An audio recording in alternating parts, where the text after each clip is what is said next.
Hi guys, welcome back to YouTube channel civil engineering hub. तो guys आज की video बहुत इंपॉर्टेंट रहने वाली है। यहाँ पे हम बात करेंगे JK SSB JE civil cut off की।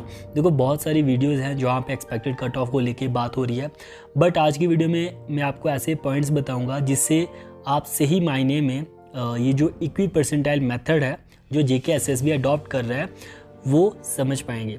देखो जेके एसएसबी जेई सिविल की बात करें तो टोटल जेई सिविल का पेपर 10 शिफ्ट में हुआ है। ठीक है, 27 से 30 अक्टूबर के बीच में ये शिफ्ट हुई थी।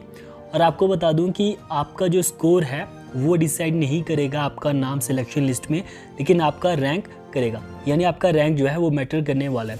तो आइए इस वीडियो में जानते हैं कि जो रैंक है वो कैसे कैलकुलेट किया जाएगा बोर्ड द्वारा जेके एसएसबी जेई सिविल के एग्ज़ाम में। देखो गाइज, बोर्ड ने 27 अक्टूबर को एक नोटिस रिलीज़ किया था। इस नोटिस में उन्होंने बताया था कि किस तरीके से जो मार्किंग होगी, जो रिज़ल्ट है बच्चों का, वो तैयार किया जाएगा। आओ इस नोटिस के बारे में थोड़ा डिटेल में स्टडी करते हैं। देखो 27 अक्टूबर को एक नोटिस आया था बोर्ड द्वारा और 27 से जेके एसएसबी जेई सिविल के एग्ज़ाम शुरू हो रहे थे। 27 अक्टूबर से 12 नवंबर के बीच जो भी एग्ज़ाम हो रहे थे under advertisement notification number 457 of 2020 102 2021 का, इसमें बताया था कि बच्चों का जो स्कोर है या रिज़ल्ट है वो कैसे प्रिपेयर किया जाएगा, उसके लिए बोर्ड किस प्रोसीजर को अडॉप्ट करेगा, उसके बारे में ये नोटिफिकेशन आया था। तो आप इस नोटिफिकेशन में बताया क्या है, उसके हेडलाइंस मतलब जो इंपॉर्टेंट पॉइंट्स है वो आपको बताता हूँ। देखो गाइज, आपको बता दूं कि जब भी कोई भी बोर्ड एग्ज़ाम को एक ही दिन में कंडक्ट नहीं कर पाता, यानी अगर एग्ज़ाम 1, 2, 3 मल्टीपल शिफ्ट्स में होता है तो यहाँ पे बोर्ड को नॉर्मलाइजेशन को अडॉप्ट करना पड़ता है, क्योंकि किसी शिफ्ट में पेपर हार्ड बनता है, किसी शिफ्ट में इजी बनता है। तो बच्चों के साथ गलत ना हो इसके लिए बोर्ड अडॉप्ट करता है नॉर्मलाइजेशन प्रोसेस को। तो डिफरेंट मेथड्स होते हैं नॉर्मलाइजेशन के, बट जेके एसएसबी ने अडॉप्ट किया है इक्वी परसेंटाइल इक्वेटिंग मेथड को। ये नॉर्मलाइजेशन प्रोसेस है। आओ आपको बता दूं कि इस मेथड में नॉर्मलाइजेशन कैसे होती है, बच्चों का जो परसेंटाइल रैंक है वो कैसे डिसाइड होता है। देखिए यहाँ पे इसी नोटिस में आप इसको डाउनलोड करके पढ़ सकते हैं। इन्होंने कहा हुआ कि बहुत सारे मेथड होते हैं इक्वेटिंग के, मतलब नॉर्मलाइजेशन के बहुत सारे मेथड हैं। ये कुछ मेथड्स बोर्ड ने बताए भी हैं और इनमें से बोर्ड कौन सा मेथड अडॉप्ट कर रहा है, इक्वी परसेंटाइल मेथड को बोर्ड अडॉप्ट कर रहा है। और इसमें उन्होंने कुछ एक्सप्लेन भी किया है कि किस तरीके से बच्चे का जो रैंक है वो कैलकुलेट किया जाएगा। अब ज़रा इस वाले पार्ट को देखिएगा, नोटिस में है ये।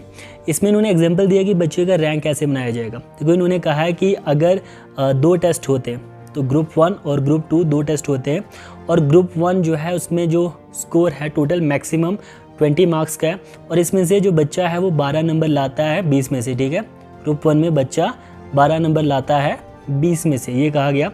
और मान लो कि 65% बच्चा इस बच्चे के स्कोर से पीछे, यानी ग्रुप 1 में जितना भी बच्चा पेयर हुआ 65% बच्चे जो हैं वो इसके स्कोर से पीछे हैं, तो इसका परसेंटाइल रैंक जो है वो 65th परसेंटाइल माना जाएगा। मतलब इसका परसेंटाइल 65th। इसका सिंपल मतलब हुआ कि इस ग्रुप में जितने भी बच्चे अपीयर हुए थे 65% बच्चा इसके स्कोर से कम है, 12 से कम स्कोर ला रहा है। इसी तरीके से दूसरे ग्रुप में बच्चा जो है वो 13 मार्क्स लाता है 20 में से, लेकिन इसमें भी 65% बच्चों ने इससे कम स्कोर किया। तो यानी बोर्ड क्या कहता है, बोर्ड कहता है कि यहाँ पे भी बच्चे का जो परसेंटाइल है 65th परसेंटाइल बनेगा।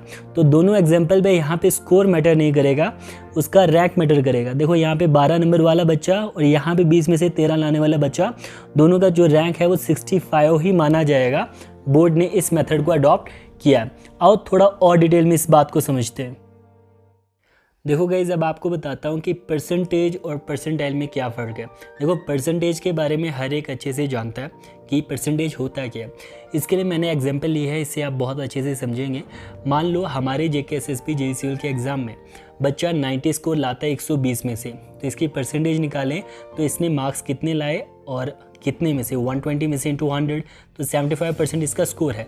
अब परसेंटाइल की बात करें तो इसके लिए फॉर्मूला होता है परसेंटाइल रैंक निकालने के लिए। देखो इस फॉर्मूले को ध्यान से, इसके लिए क्या होता है, टोटल स्टूडेंट उस शिफ्ट में कितने थे। देखो टोटल बच्चे जेई के पेपर के लिए अपेयर कितने हुए वो मैटर नहीं करता, उस शिफ्ट में टोटल बच्चा कितना था माइनस उस बच्चे का रैंक क्या है, मतलब कितने बच्चे उससे पीछे हैं। डिवाइडेड बाई टोटल बच्चा और शिफ्ट में कितना है -1 इंटू 100। इसके लिए मैंने एग्जांपल लिया, देखो मान लो 100 बच्चा है और इस बच्चे का जो रैंक है वो 10वां आता है, यानी 90 बच्चे इससे पीछे हैं, डिवाइडेड बाई 100 टोटल बच्चे -1 इंटू 100। तो इसका परसेंटाइल स्कोर क्या बनता है 90 परसेंटाइल स्कोर। एक ही स्कोर के लिए परसेंटेज 75 बनती है, परसेंटाइल 90 बनता है। तो आपकी परसेंटाइल यहाँ पे मैटर करने वाली है जेईई सिविल के पेपर में। देखो थोड़ा इसके बारे में बताता हूँ। अब गाइस ज़रा अपने पेपर पे नज़र डालते हैं। देखो फॉर एग्जांपल मान लो कि 27 को पेपर होता है और फर्स्ट शिफ्ट में टॉपर बच्चा स्कोर करता है 96। इसी तरीके से 28 को पेपर होता है और यहाँ पे फर्स्ट शिफ्ट का जो टॉपर है वो स्कोर लाता है मैक्सिमम 91। और ऐसे ही 29 को जो पेपर होता है, यहाँ पे जो फर्स्ट शिफ्ट में टॉपर रहता है वो स्कोर करता है 87। इन तीनों के अलग अलग स्कोर है, इन तीनों के स्कोर को बोर्ड इक्वल मानेगा। उसके लिए यूज़ करेगा इक्वी परसेंटाइल मेथड, जिसमें मैंने आपको फॉर्मूला बता दिया। मान लो टोटल 100 बच्चे हर एक शिफ्ट में, तो 100 माइनस इन तीनों का रैंक फर्स्ट है 1 डिवाइडेड बाई टोटल बचे कितने 100 - 1 इंटू 100 99। अब इन तीनों की अगर परसेंटाइल की बात करेंगे तो तीनों को एक ही परसेंटाइल स्कोर मिलेगा, 99 परसेंटाइल मिलेगा, यानी 96 वाला जो बच्चा है वो 87 के बराबर माना जाएगा। तो इस हिसाब से देखें तो किसी शिफ्ट में अगर पेपर हार्ड होता है या बच्चों का स्कोर कम आता है तो वहाँ से 75 वाला बच्चा इन हो सकता है, और जैसे 27 की शिफ्ट मान लो इजी होती है और वहाँ से 85 वाला बच्चा आउट भी हो सकता है। तो ये इक्वी परसेंटाइल मेथड है।